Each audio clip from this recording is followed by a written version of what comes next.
Ipinatupad na simula ngayong araw ang 120 pesos kada kilo na maximum suggested retail price sa imported na sibuyas. Tingnan natin kung nasusunod na ba yan. At live mula sa Maynila, may unang balita. Si Bea Pinlac. Bea. Ivan, ang presyo ngayon ng imported sibuyas dito sa Blumentritt Market umaabot ng 300 pesos.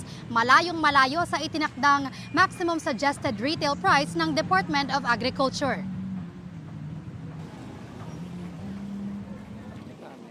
Kulang ang lasa ng ilang paborito nating ulam kapag wala ang isa sa mga pangunahing rekado na sibuyas. Pero nakakaiyak ngayon ang presyo nito. Dito sa Blumentritt Market, naglalaro sa 160 hanggang 300 pesos ang kada kilo ng pulang imported na sibuyas. Nasa 120 hanggang 140 pesos naman ang puting imported na sibuyas. Mas lalong tumataas.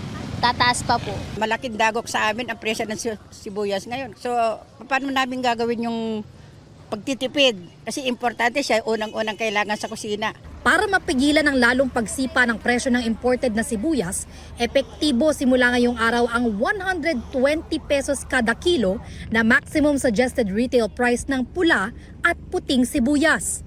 Layon daw nitong mas stabilize ang presyo ng sibuyas habang tumataas ang demand ngayong magpapasko. Bagamat may kaunting bawas sa supply ng sibuyas dahil sa mga delay sa pag-angkat, ayon sa DA, hindi tama na higit pa sa doble ang ipresyo rito.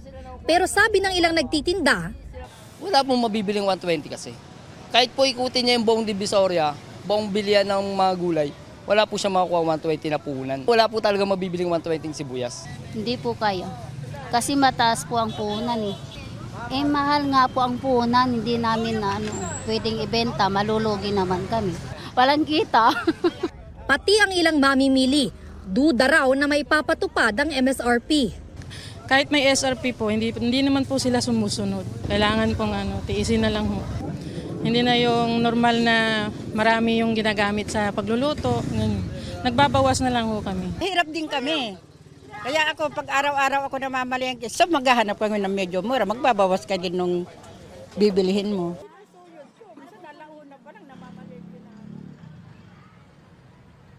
Ivan, sabi ng ilang nagtitinda ng gulay na nakausap natin, sana maging realistic daw ang DA sa pagtakda ng MSRP at posible raw na tumaas pa ang presyo ng sibuyas ngayong panahon ng Pasko. Yan muna ang latest mula rito sa Maynila. Bea Pinlac para sa GMA Integrated News. Tulong na yan! Mga kurahon! Tulong na yan! Mga kurahon! Tulong na yan! Iba't ibang grupong lumahok sa kilos protesta kontra katiwalian kahapon kasabay ng Bonifacio Day. Pumwesto nila sa Luneta, sa EDSA Shrine, People Power Monument at sa EDSA Ortigas. Kabilang sa mga grupo ng tipo-tipo ng mga kritiko ni Pangulong Bongbong Marcos. Ang mga kalahok naman sa trillion peso march, nakagrian ang ilang pulis. May unang balita si Darlene Kai.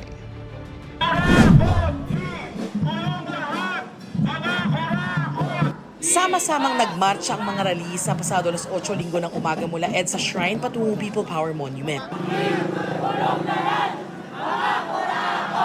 Iba't ibang grupo ang lumahok. May mga manggagawa, kababaihan, estudyante, guro at mga taga-simbahan. Sa dami ng mga lumalahok dito sa Trillion Peso March ay inokupa na ng mga reliyista itong buong EDSA Ortigas. Mula sa EDSA Shrine, sabay-sabay sila ngayon nagmamarcha papunta sa People Power Monument.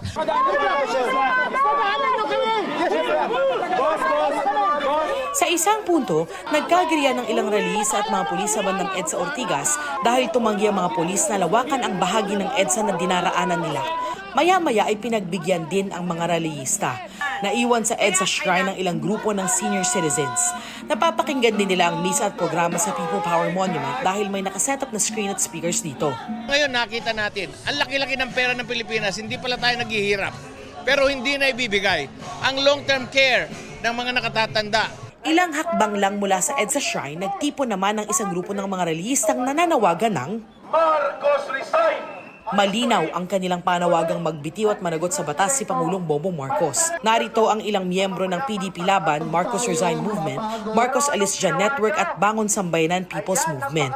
Mga taga-suporta rin daw ni dating Pangulong Rodrigo Duterte at Vice President Sara Duterte. Ito po ay isang malinaw na panawagan. Wala nang patutunguhan ng gobyerno ni Marcos. Pabagsak na ito at lugmok ng buong bansa. Bandang tanghali ay pinaalis din sila ng mga pulis dahil wala daw silang permiso na mag-rally sa bahaging ito ng EDSA. Ayaw naman daw nilang idaos ang pagtitipon sa People Power Monument kung nasaan ang trillion peso march. Ihinihiwalay kasi nila ang kanilang pagkilos sa mga nagrally sa EDSA Shrine at People Power Monument. Nauna na kasing sinabi ng organizers ng trillion peso march na hindi sila nananawagan ng pagpapababa sa pwesto ng Pangulo. Sila ay nag-aalangan na ang papalit ay ang Vice Presidente. Pero wala silang choice. Ang nakalagay sa konstitusyon, when the President becomes incapacitated, becomes impeached, resigned, or removed from power, the constitutional succession will prevail. So, we hope na sila po ay mamumulat at hindi kami nawawala ng pag-asa na doon na rin patungo. Sa huli, pinayagan din silang mag-set up at magdaos ng programa sa tapat ng isang mall sa EDSA Ortigas hanggang alas 5 ng hapon. Pero bago pa pumatak ang alas 5 ay mapayapa silang nag-disperse. Ito ang unang balita sa EDSA. Darlene Kai para sa GMA Integrated News.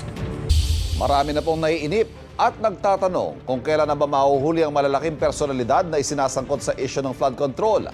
Ang sabi ng Department of Justice, hindi dapat madaliin ang paghahain ng mga kaso dahil dapat patibayin muna ang mga ebidensya. Panawagan naman ng palasyo sa mga ahensya ng gobyerno, kumilos at huwag magpatumpik-tumpik sa pag-iimbestiga. May unang balita si Dano Tingkongko. Bago magpasko, marami dito sa napangalanan dito ay palagay ko nasa matatapos na yung kaso nila, buo na yung kaso. Makukulong na sila. Wala silang Merry Christmas. Kasunod ng pangako ni Pangulong Bongbong Marcos na may makukulong ng sangkot sa kinurakot na flood control projects bago magpasko, umapela ngayon ng Malacanang sa mga kinauukulang ahensya na huwag magpatumpik-tumpik. Dapat mabilis ang pag-aksyon. Kung kaya naman agad isampahan ng kaso at nandiyan ang ebidensya, huwag na magpatumpik-tumpik sa panang kaso. May call sa lahat ng ahensya na involved dito, kumilos kayong lahat. Nasa Malacanang daw ang Pangulo at nakamonitor sa mga kilos protesta. Nakikinig daw ang Pangulo sa mga panawagan pati sa mga punang mabagal umano ang usad ng investigasyon sa mga anomalya. Pero giit ni Castro, kailangan maunawaan ng publiko na may due process. Meron kasing pagkakataon na kailangan ka pa na ebidensya. Okay? Kumpletohin yan. Yung mga nasampahan na kaso, it means, sa mata ng ombudsman, kumpleto na to. Kaya isinampa na to. Tugon naman ng Justice Department sa mga naghahanap ng malalaking individual na makulong at managot sa flood control scandal. Kami man din po ay naiinip din, no? Pero hindi po natin pwedeng madaliin ang isang bagay dahil lamang po sa gusto nating ma-appease ang publiko. Kung ang habol po natin ay kasong matitibay, natatagal at tatayo sa husgado. Sa ngayon may 5 reklamo kaugnay sa flood control scandal ang iniimbestigahan ng DOJ. 3 sa mga ito submitted for resolution na. Ito ang unang balita, Dano Tingkongko para sa GMA Integrated News. Lubog pa rin sa baha ang ilang bahagi ng Cagayan. Nagmistulang lawa ang ilang kalsada niyan sa Tuguegarao City. Babagal po ang paghupa ng baha na idinulot ng ilang araw na pag-ulan. Shearline ang nagbuhos ng ulan sa Cagayan ayon sa Pag-asa. Nakaantabay ang mga residente sa paghupa ng baha para matanggal ang mga naiwang basura at putik. Matapos si basura ang hiniling na interim release si dating Pangulong Rodrigo Duterte, inaabangan naman ngayon ang resulta ng pagsusuri kung siya ay fit to stand trial sa kanyang kaso sa International Criminal Court. Ayon kay ICC Assistant to Counsel Attorney Cristina Conti, sa December 5 ang deadline para sa report ng mga ekspertong kinuha ng ICC na sumuri sa kondisyon ni Duterte. Yan din daw hinihintay ng abogado ni Duterte na si Attorney Nicholas Kaufman. Hanggang sa December 12 naman pwedeng magkomento ang defense, prosecution at kampo ng mga biktima. Sa January 2026 naman, inaasahang ilalabas ng pre-trial Chamber 1 ang kanilang pasya kaugnay sa fitness to stand trial ng dating Pangulo. Dito malalaman kung matutuloy na ang confirmation of charges, hearing na ipinagpaliban noong September 23. Itong Biyernes, ibinasura ng ICC Appeals Chamber ang hiniling na interim release o pansamantalang paglaya ng Pangulo at hindi na pwedeng iapila. Ayon kay Conti, pwede magsumite ng bagong hiling ang Duterte Defense Team pagkatapos ng 4 na buwan. Gusto mo bang mauna sa mga balita? Mag-subscribe na sa GMA Integrated News sa YouTube at tumutok sa unang balita.